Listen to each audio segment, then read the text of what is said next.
ဆရာတို့အခုသင်ခန်းစာ chronic သင်ခန်းစာပဲဖြစ်တယ်chronic ဆိုတာကိုနားလည်ဖို့အတွက် chronic လို့လည်းခေါ်တယ် chronic session ပေါ့နော်အဲ့ဒါကိုနားလည်ဖို့အတွက်ခုံးအကြောင်းကိုသိဖို့လိုတယ် chronic ဆိုတာခုံးကနေလာတာ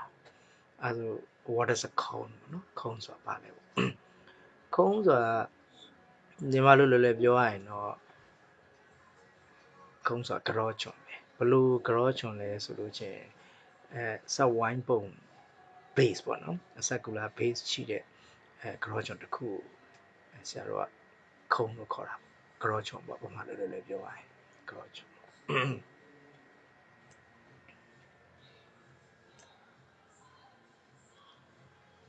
အဲ့ကြောချွန်ဆိုတာဘလို့ဖြစ်ပေါ်လာရတာပေါ့နော်အမှတ်တမှတ်ကိုဗဟုပြုပြီးတော့ line တစ် line ကအဲ့လိုမျိုးလှည့်ပတ်နေတဲ့ပုံစံပေါ့အဲ့ဒီ line ကိုဆရာတို့က generator လို့ခေါ်တာပေါ့နော်အဲ့လိုမျိုးလှည့်ပတ်လိုက်တဲ့အခါမှာဖြစ်ပေါ်လာတဲ့ပုံစံလေးကအဲ့လိုမျိုးစက်ဝိုင်းပုံလှည့်ပတ်တာဖြစ်တဲ့အတွက်တစ်ဖက်ကစက်ဝိုင်းပုံပေါ်မယ်ဟုတ်ပြီနော်နောက်တစ်ခုကအမှတ်တစ်ခုကိုဆုံးဖြတ်ထားပြီးတော့ဗဟုပြုပြီးတော့လှည့်ပတ်နေတာဖြစ်တဲ့အတွက်အဲ့ဒီအမှတ်ကအဲ့ဒီ gradual ရဲ့ထိတ်ဆုံးမှတ်ဖြစ်မယ်ဟုတ်နော်အဲ့ဒီထိတ်ဆုံးမှတ်ကိုဆရာက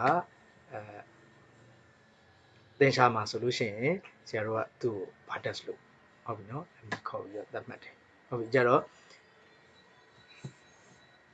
အဲ့ဒီ cone ရဲ့ height ပေါ့တနည်းအားဖြင့် cone ရဲ့အရွယ်အစားပေါ့နော်သူဘယ်လောက်ရှည်တယ်လဲကြော့ကြုံလေးကဘယ်လောက်ရှည်တယ်လဲတနည်းအားဖြင့်ဘယ်လောက်မြင့်တယ်လဲဆိုတာဒီဟုတ်ပြီနော်အဲ့ဒီ Bartes နဲ့ဟိုဘက်ကတစ်ဖက်ထိပ်ဝ area ဖြစ်တဲ့ base နဲ့ကြားအကွာဝေးသည်အဲ့ဒီ cone ရဲ့အရွယ်အစားကိုအဓိကဖော်ပြပေးနေတဲ့ height ပေါ့နော်အဲကြတော့ဆရာတို့က Bartes လို့မယ်ဟုတ်ပြီနော်ထိပ်ဆုံးမှတ်ဖြစ်တဲ့ Bartes လို့မယ်ဟိုဘက်ကထိပ်ဝ area လို့မယ်သူတို့နှစ်ခုကြားအကွာအဝေးပေါ့နော်ပြီးရင်ဆရာအခုနလိုမျိုး generator တစ်ခုကလဲပတ်နေတာဖြစ်တဲ့အတွက်ဟုတ်ပြီနော်ခုံးဖြစ်ပေါ်လာရတယ်ဆိုတာကိုလည်းအခုဒီ cone ဆိုတဲ့သင်ခန်းစာကိုရှင်းပြနေတယ်ပြီးလို့ရှိရင်generator လဲပတ်တဲ့ဟာကိုပါထည့်ပြီးတော့ရှင်းပြပေးမယ်အခုတော့ခုံးတစ်ခုကိုအရင်ဆုံးဆရာတို့ဥစားတိဆောက်ကြအောင်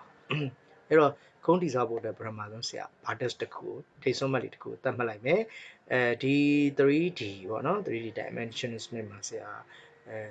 လေ့လာရတာလွယ်ကူအောင် Bartes ကိုဆရာ origin မှာပဲထားလိုက်မယ်ဟောဒီမှာ 0.0 မှာဆရာ Bartes လေးထားလိုက်ပြီဟုတ်ပြီနော်အဲ့ဆိုရင် Bartes စီခုံးရဲ့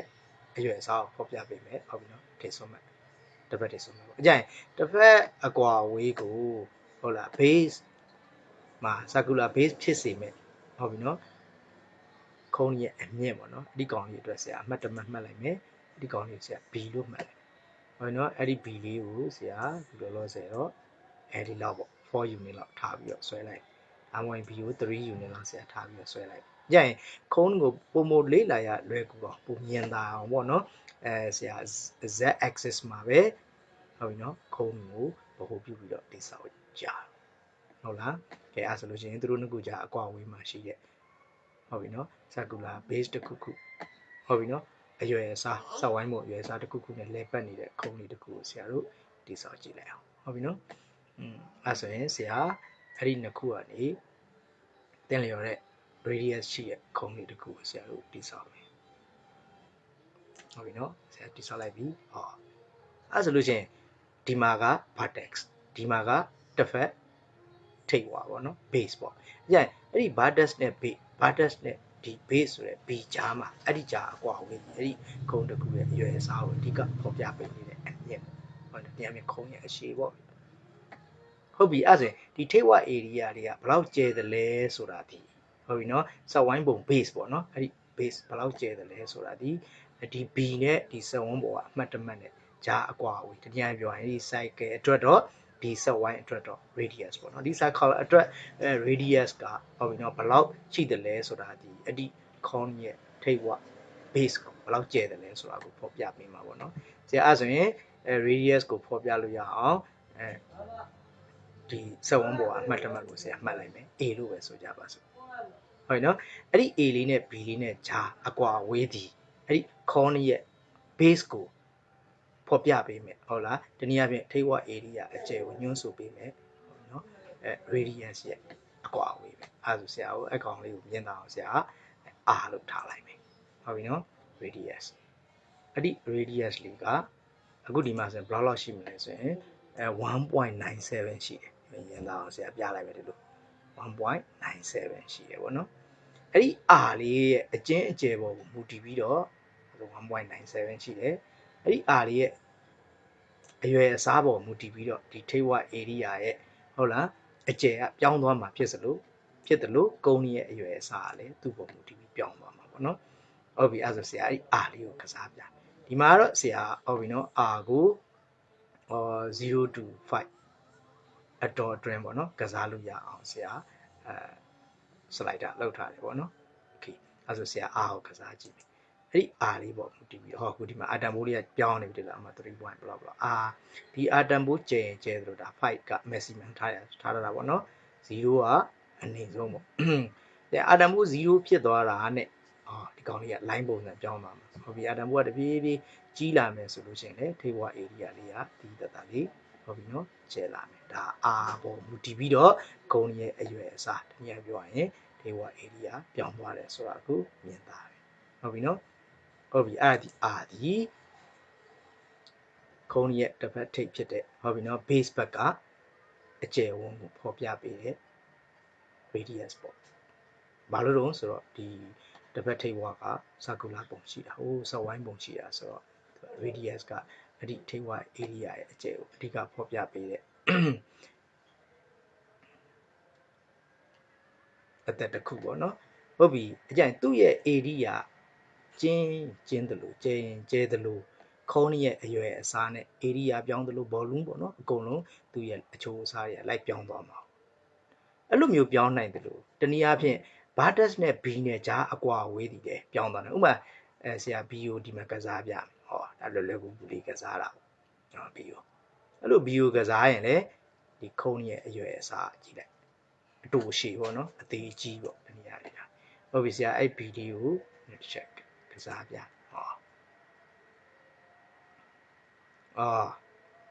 ဟုတ်ပြီနော်အ b ကိုတဖြည်းဖြည်းနဲ့ကစားဒီလောက်ဆိုရင်လည်း b ပေါ်မူတည်ပြီးတော့ခုံးရဲ့အရွယ်အစားပြောင်းလဲဆိုတော့လည်းမြင်တာပြီပေါ့နော်ဟုတ်လား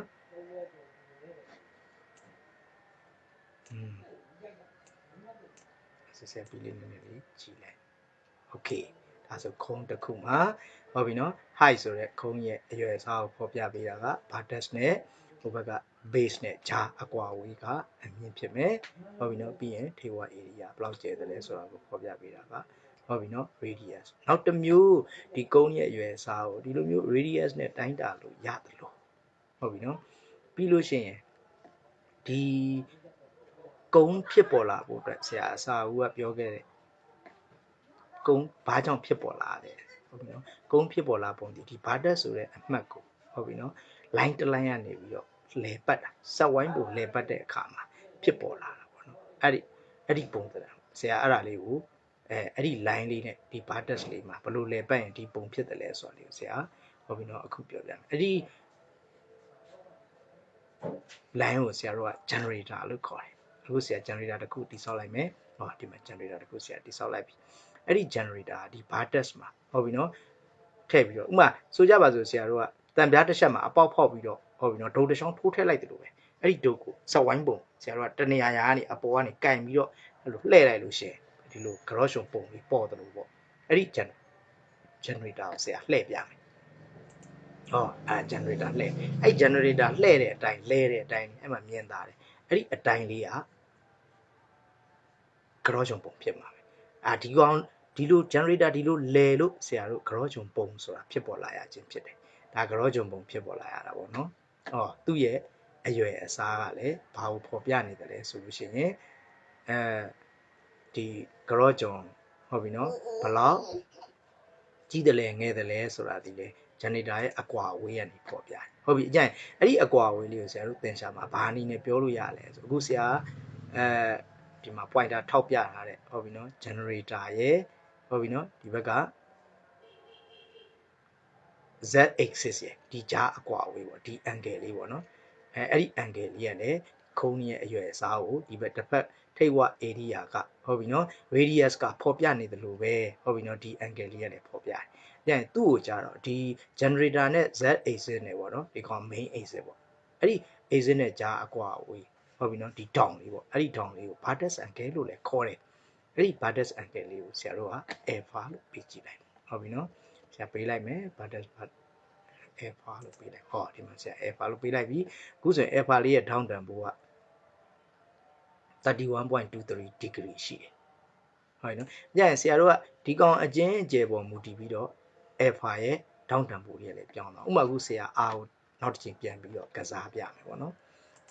ဟောဒီမှာပြောင်းသွားတယ်အာသေးတာနဲ့အာတန်ဖိုးသေးတာနဲ့အများထေဝ area လေးကျင်းလာတယ်လို့ဟုတ်ပြီနော်ခုံးကလည်းစိုက်သေးသွားမယ်အကြရင် alpha ရဲ့ဟုတ်လား vertex angle ကလည်း